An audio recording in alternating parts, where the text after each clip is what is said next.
Read it. What is clearly a scam, but is so normalized people don't notice. By Even Jiffy 703. I just paid for the privilege of setting up my router. My cable company recently started trying to charge me for my router, which I own. I got a notice saying, "We noticed an error in billing, and we will be charging you for the equipment rental starting in December." The f you will, I have every receipt, from every cable or phone transaction I've ever done, for that exact reason. I paid outright for my router, so I wouldn't be renting their shitty equipment at $12 per month. Now they want to charge me for my own property. After receiving that notice, I hopped right onto customer service to get it resolved, and they directed me to their loyalty department because they could best handle it over there. I cut off the conversation and just canceled my service. Cable companies are pure scum. Must be nice to have other providers to choose from. The town I live in, Comcast is the only option. The town that borders mine has an internet company that charges less than half what Comcast does for double the speed. 400 feet away. It is beyond infuriating. Alexa, order 425-foot Ethernet cord. And a shotgun.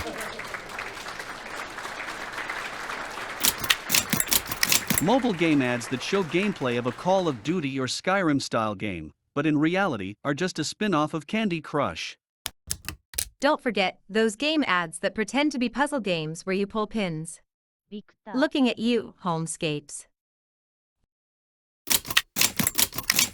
Rent-to-own furniture and appliances. There was an episode of Hotel Impossible where the owner rented the couch in her lobby on a weekly basis for years. She could have bought multiple couches with the money she spent on that one couch she doesn't even get to keep. For a hotel lobby, I could see that being worth it. Lot of traffic, you'd be trashing your furniture regularly. I don't give a shit if my 10-year-old couch looks 10 years old. Hotel lobby wants all their shit looking pristine. Manufacturers refusing documentation to private repair enterprises and requiring you to get your products fixed by the dealer. Basically, the reason for the right to repair movement. Yes. I used to work with John Deere, and they were terrible about it. Farmers are looking for older equipment because they don't have those software lockouts. Agreed. When the crop is coming in, it has to be harvested now, not 3 weeks from now. What John Deere wants: tractor brakes. Put it on a truck, ship it to the nearest repair facility, which may be hundreds of miles away. Put it in the repair queue, wait until it's fixed, then truck it back to the farm, hundreds of miles away. In the meantime, the crop has spoiled. What farmers want: tractor brakes. Pull out the diagnostic scanner, check the codes, repair it on the spot. Go back to harvesting. Total time, less than a day. For a farming supply company, John Deere doesn't seem to care much about farmers. To add, it also depends if the part is on hand and waiting to get it.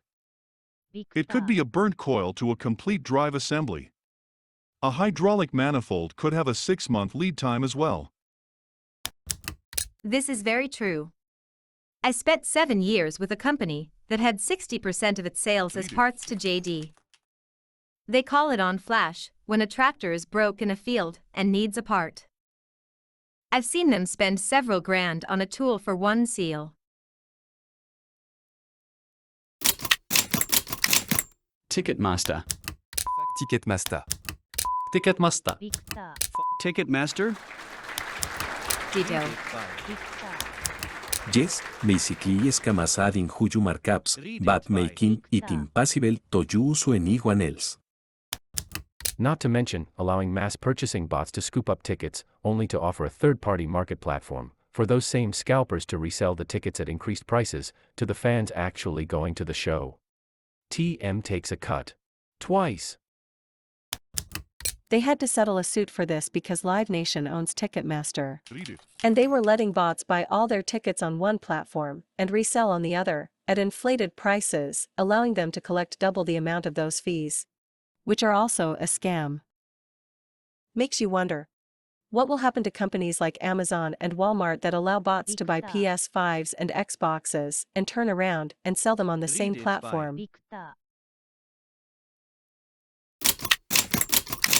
Often, the point isn't the not noticing, but the having a lack of better alternatives. I hate Amazon as a company, but sometimes there is literally no alternative. I feel you. After going through tons and tons of options, I finally found a shampoo that works for my hair, and the only way to get it where I live is through Amazon. The company doesn't let you order direct from them, and no one else carries it that ships to me. Is lame. I'd be careful of fakes. Amazon treats any item with the same SKU number as identical, no matter who the seller is, which makes it really easy for scammers to take over legit products. My mom was sent fake flea medicine this way, and I've heard of several people whose skincare products were fake and gave them horrible rashes. Spectrum cable and internet. I had to get that out. My friends and family are stuck with this company because there's no competition. What's worse is when the companies try to do right, and we force them back into scamming. Stores like JCPenney sell $10 shirts for $20 at a 50% discount. They also inflate the price of belts, wallets, and underwear, but then lower the price of pants. It all evens out, but the customer gets the satisfaction of getting a deal. Once they tried to get rid of that with a fair and square pricing strategy, but it almost bankrupted the company and it never fully recovered. People don't want to buy cheap stuff. They want to buy expensive stuff at a discount so they feel like they're getting a bargain. Readit. Planned obsolescence, where products are deliberately designed to have a defect or worse performance shortly after the warranty has expired. Using inferior materials in critical components, like using soft metal screws or cheap plastic instead of metal in stress-bearing parts. Companies know how long these components on average use last, so they can strategically place them. Designing the product so that components that often need replacing cannot be replaced by just anyone. An example is that a lot of products now have batteries that you cannot replace yourself anymore. Sometimes they are even so designed that even independent repair shops will have a hard time replacing these components.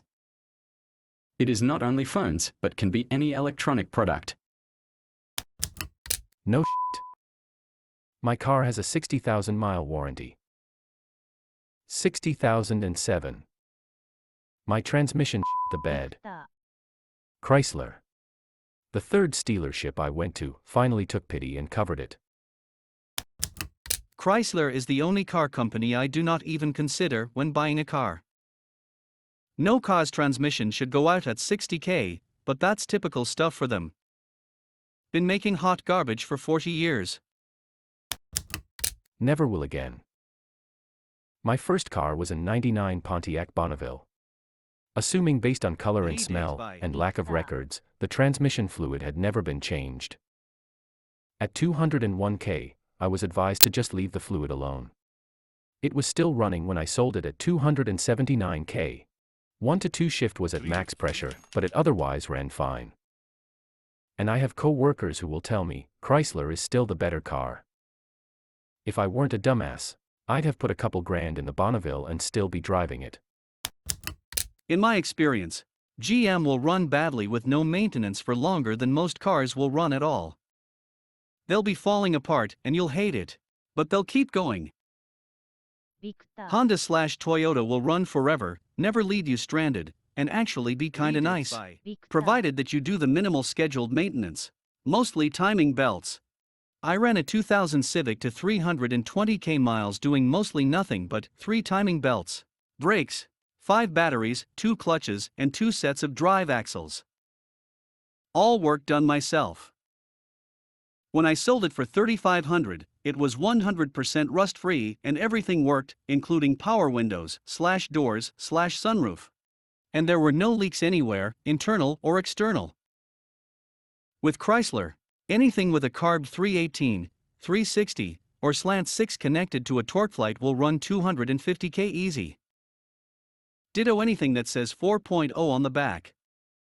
Absolutely everything else will shit the bed immediately after warranty. I had a 94XJ that I completely loved to death. Every part not made or designed by Chrysler was bulletproof. The axles were Dana, the transmission was Eisen, the transfer case was New Process, the engine was designed by AMC/Renault. Zero problems with any of those things. Everything else was utter shite that rusted into dust. Once I went Honda. I never went back. And my little green Toyota Yaris ran to 200k, and would have kept running had a Deere not smashed into the side of it. R.I.P. Frog. Never even had to change a belt in the damn thing. Little green Toyota. Why on earth wasn't it named Yoda? Toyota.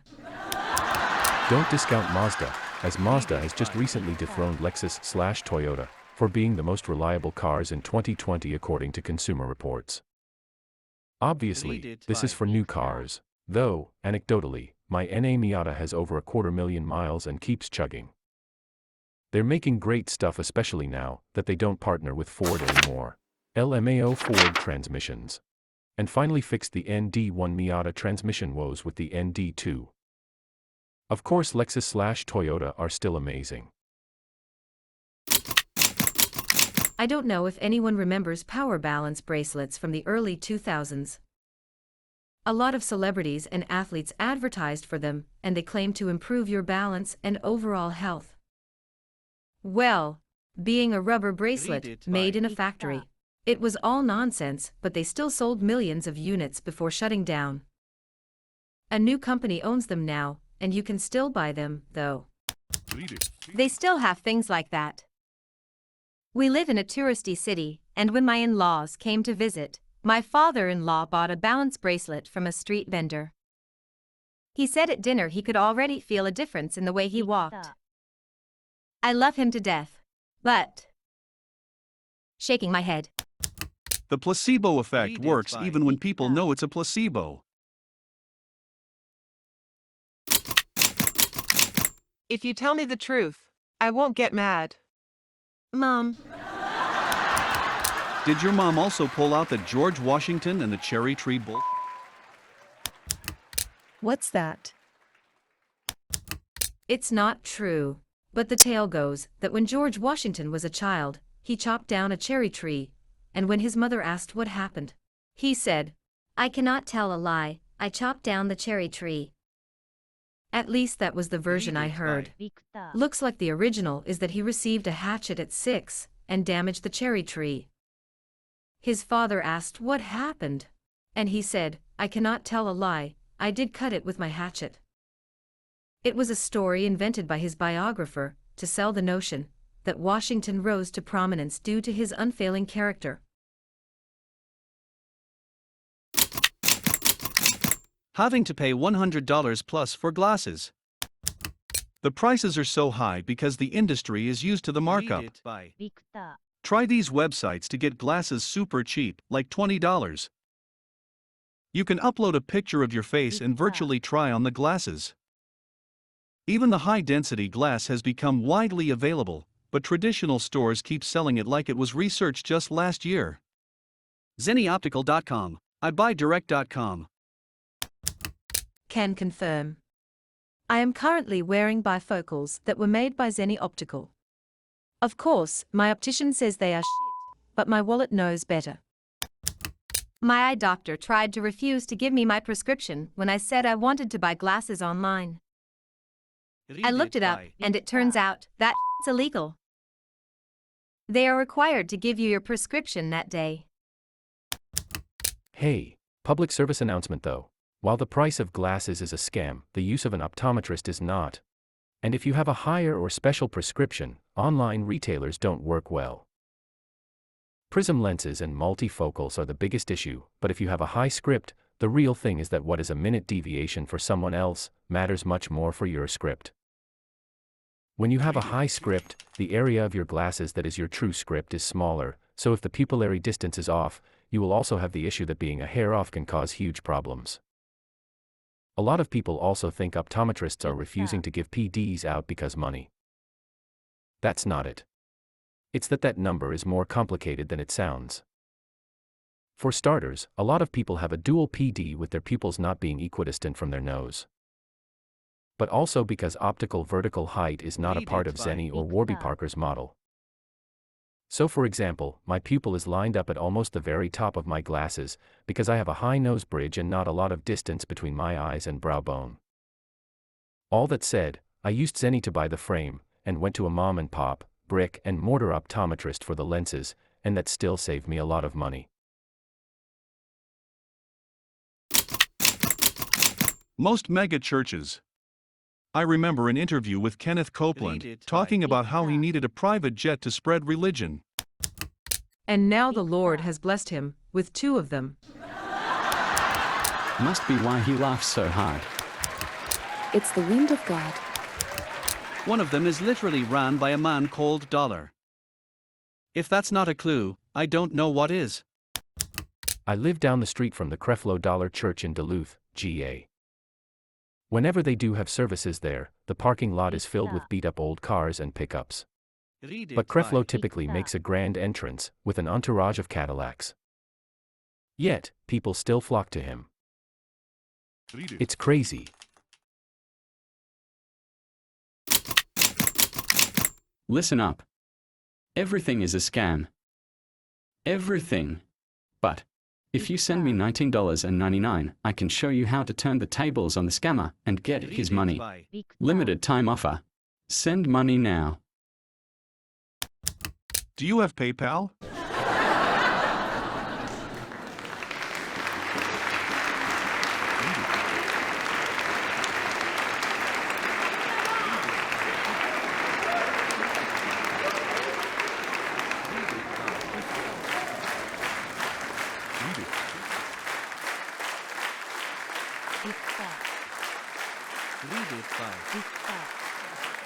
Read it.